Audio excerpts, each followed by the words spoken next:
Para conocer la historia que se cuenta a continuación, debemos trasladarnos en tiempo y lugar.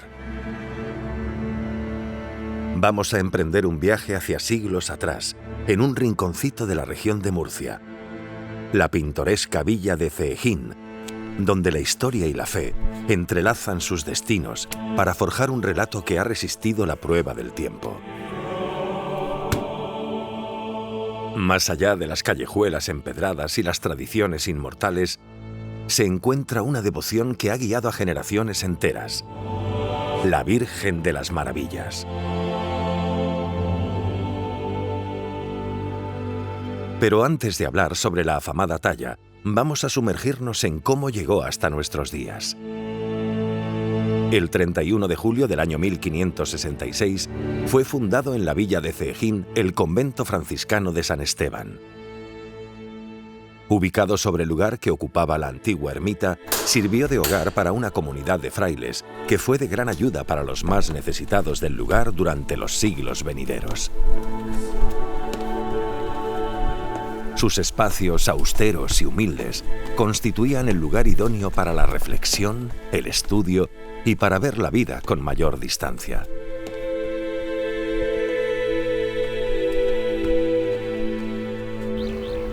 Las gentes de Ceejín vieron en ellos un reflejo de bondad y un atisbo de esperanza en tiempos difíciles, lo que propició un gran cariño por la orden.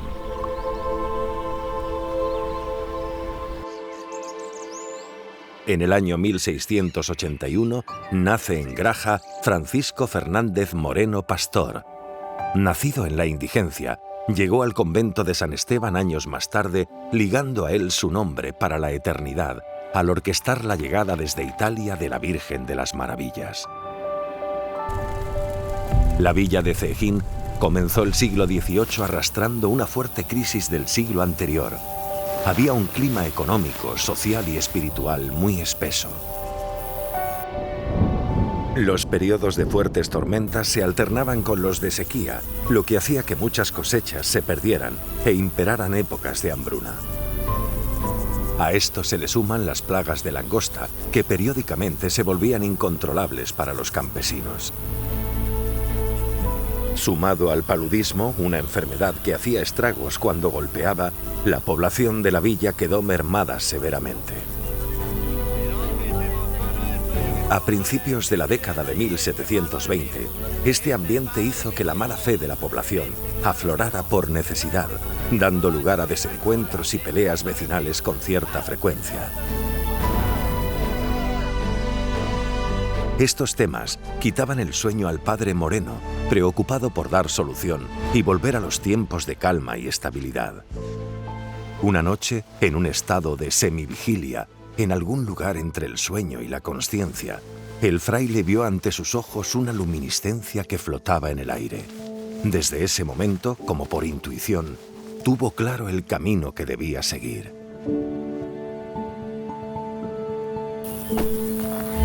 Como cada día, el padre Moreno se echó a los caminos para pedir una limosna en favor de los necesitados. Pero esta vez se acercaría a hablar con las familias más pudientes de la villa, con el objetivo de conseguir financiación para una obra de enormes magnitudes: encargar y traer a Ceejín una talla de la Virgen, esculpida a manos del mejor artista italiano.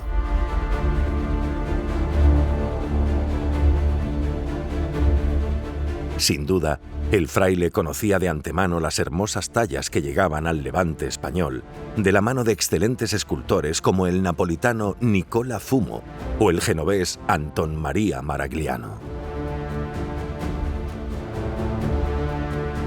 No debió encontrar ayuda entre las familias más cercanas, pero eso no hizo que su empeño decayera.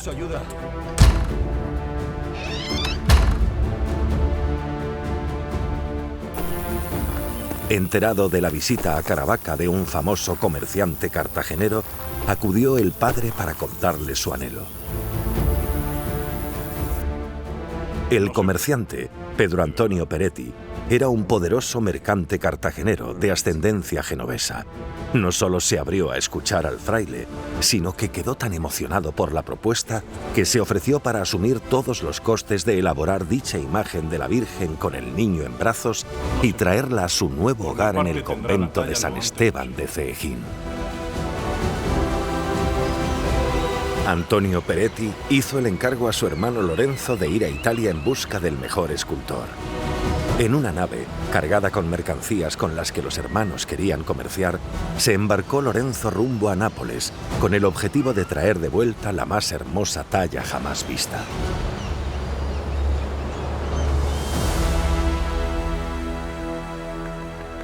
Nicola Fumo fue el escultor elegido, pero al aceptar el encargo, no imaginó la difícil tarea a la que se enfrentaba. El artista sufrió varios bloqueos creativos a lo largo de los casi 5 años que estuvo trabajando en la imagen. No sabía cómo esculpir su rostro, ni de qué expresión dotarla. Una vez terminada la talla, Lorenzo y Nicola la envolvieron con cariño en paños y la empaquetaron en una caja de madera para que aguantara intacta la vasta aventura que le esperaba hasta alcanzar el pueblo de Ceejín. En el puerto, la Virgen pasó desapercibida en su caja como otra mercancía más. Los marineros la cargaron sin alertar ninguna mirada. El carguero en el que viajaron era una embarcación inglesa cuyo cargamento pertenecía a Carlos María Rizo, otro importante mercader cartagenero, al que Lorenzo contrató para hacer llegar la imagen a España.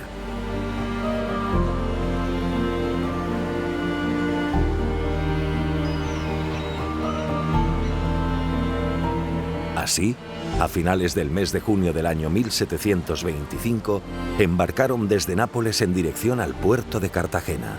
Durante los primeros días, el viaje fue tranquilo, el sol radiaba y el Mediterráneo respiraba con calma. Pese a que el cargamento de Rizo era muy pesado, el viento del levante soplaba con fuerza y los impulsaba. La Virgen permanecía en la bodega, junto al resto de mercancía, rodeada de alimentos y ropas principalmente, aguardando paciente su nuevo hogar. Un día, había en el cielo alguna nube más de lo habitual. El capitán, un viejo lobo de mar que pasaba más tiempo en la mar que pisando tierra firme, se temía lo peor. Al atardecer, se fue cerrando el cielo y al caer la noche, la nave quedó atrapada en una tormenta. Una tromba de agua se precipitaba contra el barco, mientras el oleaje no dejaba de azotar sus costados. La tripulación perdió el control del navío y quedaron a merced del temporal durante varios días a la deriva. La mayor parte de la mercancía se perdió en alta mar. Por suerte, la caja de la Virgen seguía allí, en un rincón, resistiendo las inclemencias del tiempo. El 14 de julio de 1725, en el puerto de Cartagena, ven a lo lejos un barco mercante muy castigado. Se arma tanto revuelo que Pedro Peretti no tarda en enterarse. Al atracar, se confirma que es el barco que Lorenzo había contratado. Aunque no es hasta 2 días después, el 16 de julio, cuando por cuestiones legales se puede desembarcar el cargamento.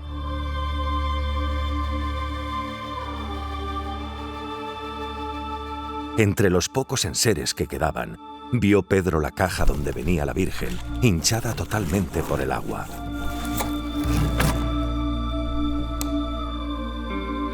Cuando la abrieron, esperando encontrar la imagen destrozada, se llevaron una sorpresa.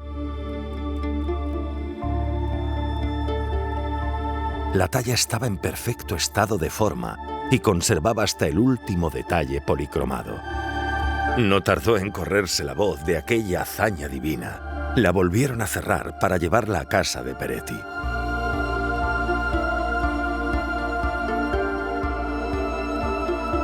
Cuando el padre Moreno la vio, después de casi un lustro de su encargo, al fin materializada ante sus ojos, se quedó sin palabras. Peretti le contó que antes de ser tallada ya había obrado milagros. Una noche, Nicola Fumo se despertó en mitad de un sueño y se dirigió al taller, al fin, con las ideas claras. Al llegar, vio que la Virgen tenía las manos perfectamente talladas, sin que nadie se le hubiera acercado. Entonces, el padre Moreno, al oír esta historia, tuvo claro el nombre que debía llevar la Virgen.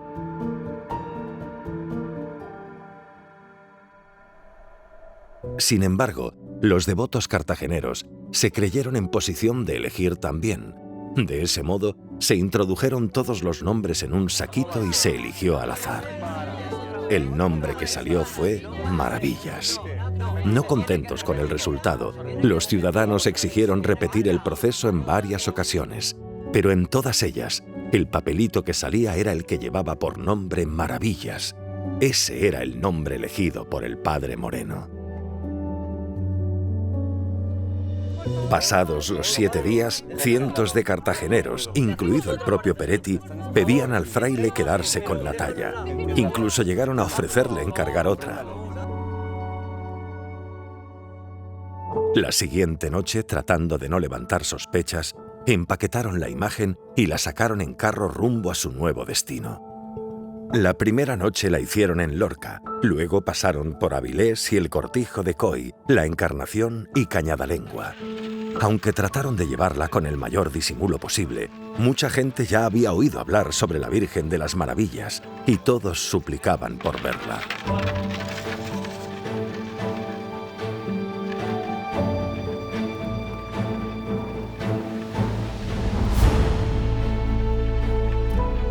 Fue en el puente de Cañadalengua donde los ceejineros fueron a recibir a la Virgen para llevarla en procesión a Ceejín.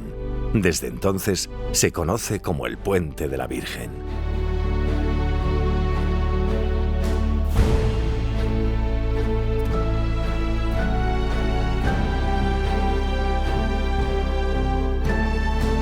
En segundos, el arcón de madera donde era transportada desapareció. Todo el mundo quiso hacerse con un pedacito de la madera que había traído a la Virgen hasta la villa.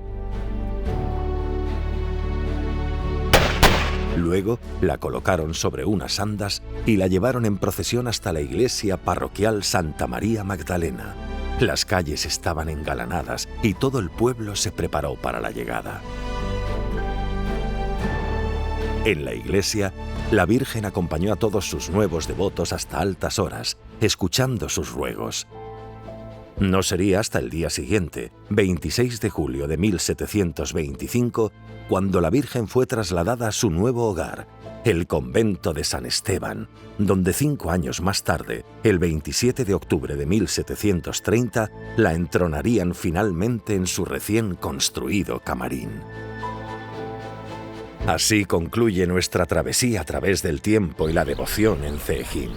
La historia de la Virgen de las Maravillas, tallada en los corazones de sus devotos, ha resistido los embates del tiempo, recordándonos que la fe puede ser un faro de esperanza incluso en los momentos más oscuros.